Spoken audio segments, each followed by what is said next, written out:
रतन टाटा ने क्यों किसी से भी शादी नहीं की और इसके पीछे का कारण जानकर आपके आंखों में आंसू आ जाएंगे।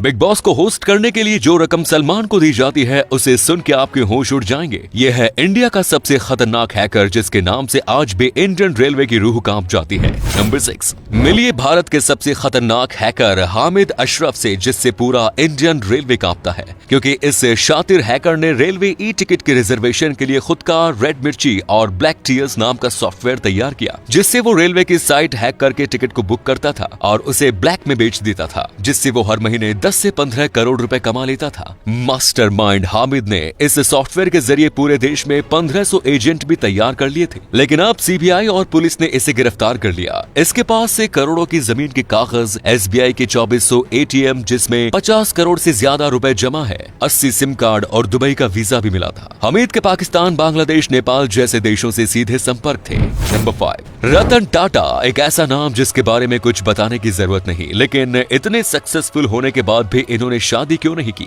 ऐसा नहीं है कि रतन टाटा को कभी किसी से प्यार नहीं हुआ। प्यार के मामले में वे सबसे ज्यादा तब सीरियस थे जब वो अमेरिका में रह रहे थे। बात इतनी ज्यादा सीरियस थी कि दोनों शादी तक करना चाहते थे, लेकिन रतन टाटा का भारत आने का फैसला रिश्ते पर भारी पड़ गया, क्योंकि वो देश वापस लौटना चाहते थे, लेकिन उसके साथी को अमेरिका में ही रहना था। इस वजह से उनका साथ छूट गया। ऐसा नहीं है कि रतन टाटा को सिर्फ एक बार ही प्यार हुआ, वो अपनी लाइफ में 4 बार सीरियस रिलेशनशिप में रह चुके हैं। इन सभी में रहते हुए उन्होंने शादी के बारे में भी सोचा, लेकिन किसी न किसी वजह से बात टूट ही गई। इसके बाद उन्होंने काम पर फोकस करना शुरू कर दिया। रतन टाटा मानते हैं कि शायद ये अच्छा ही हुआ कि वो सिंगल ही रहे, क्योंकि अगर वो शादी कर लेते तो शायद हालात काफी कठिन बन सकते थे और वो जिंदगी में इतने सफल नहीं हो पाते। नंबर 4, सलमान खान बॉलीवुड में ऐसे स्टार है जिनका नाम ही काफी है फिल्मों को हिट कराने के लिए, और वे TV reality show Bigg Boss को पिछले 11 साल से होस्ट कर रहे हैं। बॉलीवुड के इस सबसे बड़े सुपरस्टार को बिग बॉस 15 का होस्ट करने के लिए जो फीस मिल रही है उसे सुनकर आपके होश उड़ जाएंगे। 14 हफ्तों तक चलने वाले इस शो के लिए सलमान खान को होस्ट करने के 350 करोड़ रुपए मिलेंगे। अगर यह सीजन और आगे बढ़ता है तो उसका अलग से पैसा मिलेगा।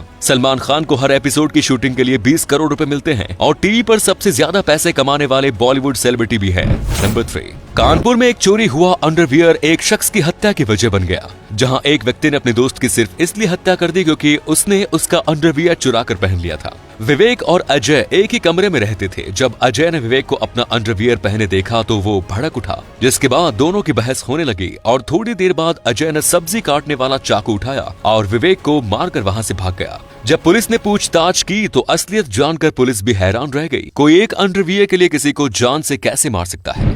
नंबर 2, थाईलैंड में बने इस चमचमाते मंदिर को बनाने में कुल 10 लाख बियर की बोतलों का इस्तेमाल किया गया है। इन बोतलों को इकट्ठा करने में लगभग साल भर का समय लगा था। मंदिर को बनाने के लिए ग्रीन और ब्राउन कलर की बेकार बोतलों का इस्तेमाल किया गया है। इस मंदिर के बाथरूम से लेकर शमशान तक सब बियर की हरी बोतलों से बने हैं। लेकिन इस मंदिर को देखकर एक बात तो साफ हो चुकी है कि दुनिया में सही और बुरी चीजें नजरिए पर आधारित होती हैं। जैसे इन बोतलों को लोग बुरी नजर से देखते भी हैं, क्योंकि इनमें पहले बियर थी, लेकिन खाली बोतलों से इतना खूबसूरत मंदिर बनाया जा सकता है, ये कोई सोच भी नहीं सकता। नंबर 1, इजराइल में एक शख्स ने एक फल दिखाकर बैंक लूट लिया, वो भी एक बार नहीं बल्कि 2 बार। दरअसल चोर ने एवोकाडो नाम के फल को पेंट करके उसे पूरी तरह ग्रेनेड की शक्ल दे दी। एवोकाडो फल का शेप ग्रेनेड की शेप से काफी मिलता जुलता है, जिस वजह से चोर बैंक वालों को बेवकूफ बनाने में सफल रहा। चोर पेंट किए हुए फल को लेकर सबसे पहले एक शॉपिंग मॉल की पोस्टल बैंक में पहुंचा और ग्रेनेड फेंकने की धमकी देने लगा। उसने कैशियर को धमकी दी, अगर पैसे नहीं दिए तो ग्रेनेड वहीं फेंक दिया जाएगा। कैशियर ने फल को ग्रेनेड समझा और बैंक से करीब 3,09,000 रुपए दे दिए। लेकिन बाद में जब बैंक वालों ने कैमरा चेक किया तो पता चला कि जिसे उन्हें ग्रेनेड समझाकर लुटेरे को पैसे दिए वो एवोकाडो फल था। पहली बार कामयाब होने के बाद चोर ने फिर से उसी फल से लूट का मन बनाया और दूसरी बैंक में जाकर 2,32,000 रुपए लूट लिए।